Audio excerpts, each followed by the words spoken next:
لازم تاكل علشان تخس. لا، الاكل هو الحل الوحيد علشان تخس. لا، وجبه واحده مش هتخسسك، لازم تقسم وجبات كتيره علشان تخس.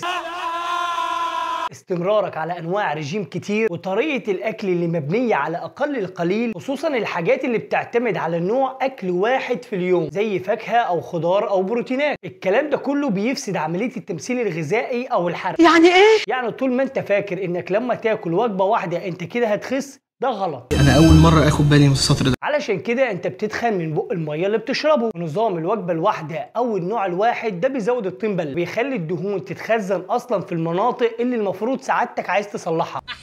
لما تيجي توقف بقى الرجيم الغريب ده وترجع تاكل اكل صحي تاني وترجع تعمل دايت متوازن، فمن الطبيعي انك تتخن في الاول، او في احسن الفروض هيحصل لك ثبات وزن فتره. يبقى الحل ايه؟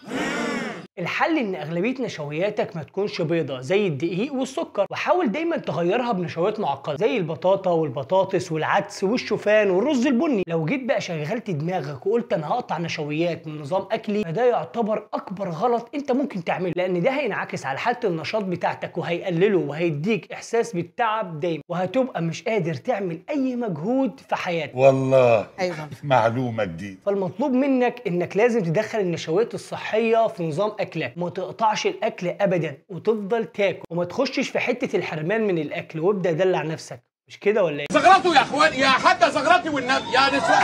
الله الله الله الله. بالنسبه للحرق فهو هيرجع يشتغل معاك تاني بشكل سليم لما تبدا ترجع تعمل تاني مجهود من متوسط الى عالي الشده، ويكون متوزع بين تمارين باوزان وتمارين هوائيه. بس خلي بالك لو جيت ترجع تاكل اكل تاني مصنع او اكل من الشارع حتى لو بكميات قليله، فده كله بيعمل معاك احتباس ميه في الجسم بسبب انه مليان املاح ومواد مصنعه. ايوه، طب انت عايز ايه دلوقتي؟ عايزك تبدا اكلك دايما بالبروتين. يعني لو مثلا بتاكل رز وفراخ وسلطه، رتبهم كده، فراخ الاول بعد كده سلطه بعد كده رز. وانا من رايي انك تتجنب الوجبات اللي فيها نشويات بس، يعني ما تاكلش رز لوحده او بطاطس لوحدها او بطاطا لوحدها. حاول يكون الوجبه تكون متكامله، فيها مثلا بروتين ونشويات معقده وفيها دهون صحيه، ويكون في وجبتين سناك في اليوم بتاعك زي فاكهه مثلا، او مثلا شوكولاته دارك اللي هي الشوكولاته الغامقه. صح، انت صح. وزي ما احنا عارفين ان لعب الرياضه بيزود معدل العضلات، والعضلات لو زادت في الجسم هتزود معدل الحرق بتاعك، وده بدوره هيعالج عيوب الجسم بتاعتك، وهيبدا الجسم يعيد توزيع الدهون بتاعتك. والكلام ده مخصوص هنا للستات قبل الرجاله. انا مش فاهمه اي حاجه من الهري اللي انت واقف تهريه معايا ده. كل وجبه ليك لازم يكون فيها الياف. منظمه الصحه العالميه حددت لكل فرد 3 حصص خضروات وحصتين فواكه، وخلي دايما في تنويع في الالياف بتاعتك علشان ما تحسش بالملل. يعني مثلا يكون في شوفان مثلا مره،